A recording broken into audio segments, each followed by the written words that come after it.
Well, good afternoon, everyone. Or good morning, actually. It seems like the afternoon already, but I just want to first kind of take this opportunity. I know a lot of folks out there are concerned about what's happening in Washington, D.C. with the government shutdown, and we just wanted to take this opportunity just to give a brief update as to what we have been doing here within the administration to continue to obviously assess the situation. We continue to monitor with our counterparts with the our congressional delegation. We're in close contact with them. Some of our administration have had communications with staff in the White House as well. And of course, first and foremost, we're really concerned about the thousands of federal employees who have been furloughed so far and their families. And as the situation continues and as it continues to be prolonged, of course, we're still concerned about how the effects would be on state government and some of our operations, as well as the impact that it will have to our economy in the short as well as the long term. So, yesterday the cabinet had a meeting with all of our department directors. We took that opportunity to really try to have our different departments and agencies assess the impact that we're currently going on. And so our finance director, actually, Calvert, if you don't mind coming up, Bruce. Our finance director yesterday had instructed the different departments to really do an assessment and to try to evaluate, I guess, by a daily basis as well as a weekly basis as what the impacts are to our state. And so over the next several days, next week as well, we will continue to meet with our department directors. We are going to we're going to continue to assess and make sure that we get the information out to the public as soon as we can. So that's kind of where we are now. I've asked Calvert to come up here to answer any of the financial questions that may come up from the media, and then I'll answer the easy ones, and then Bruce Copa will take the difficult ones. So, and I'll decide which ones they are. So if you folks have any questions, we'd like to entertain them at this time. At what point does this start to cause real pain for the state? I know it's obviously an inconvenience for the federal workers involved, but have you guys had a point, like if it goes 2, 3, 4 weeks in, then it starts to really impact state operations, or have you got to that point? Again, I think we're still trying to really evaluate what the total financial impact is on a daily basis.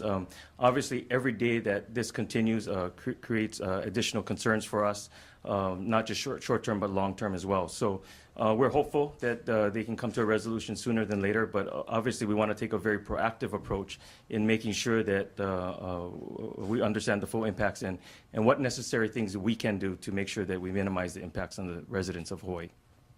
What are you doing to minimize the impact on residents of Hawaii? Is there any concrete steps that have been taken in the last few days for various departments and agencies?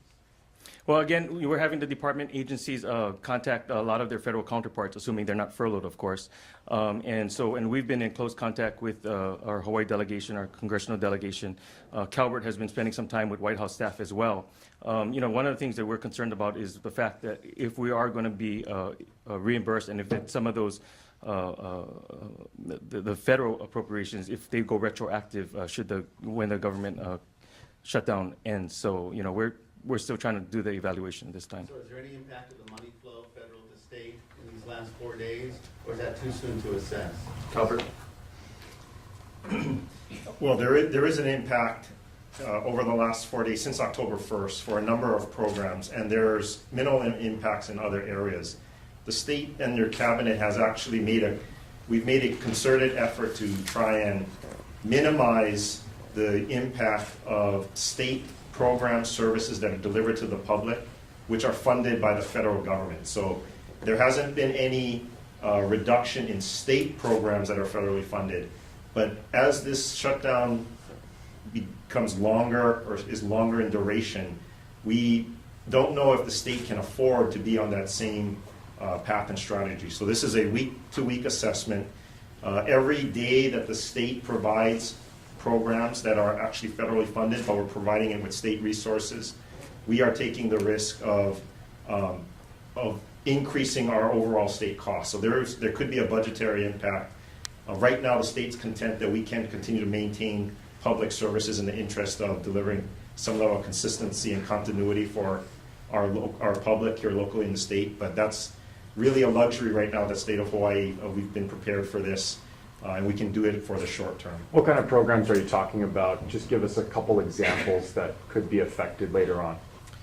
Well, the state budget has more than $2 billion worth of federal fund-supported programs, and it's everything from Medicaid, temporary assistance for needy family, rental assistance, subsidized school lunches, various social services programs. Department of Health, Department of Human Services have a lot, Department of Education.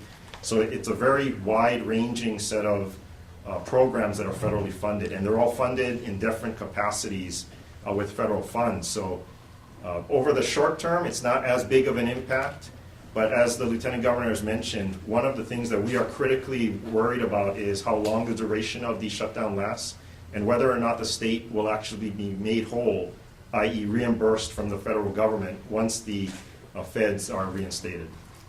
This might be a question for the Lieutenant Governor. A lot of people, uninsured people here in Hawaii, are concerned about the website that went up this week, hawaiihealthconnector.com. What is the state doing right now to resolve some of the issues there? Yeah, we certainly apologize for, the inconvenience. I think, as in many parts of the country, as we kind of move forward and implement this new system, there were some glitches that did occur. I think part of the confusion was that, folks were able to apply, but yet not quite shop the markets for specific packages and so forth. And so we've asked the Hawaii Health Connector and the folks there to really try to communicate with folks as to when that timeline might be, when they expect some of these different features to be up and running. And so we'll continue to work with them to try to resolve these issues. And when is the timeline? Did they give you an indication later this week? Or? No, they haven't given us a specific date. They said they're continuing to work on it, but we will try to get that information out to you as soon as possible.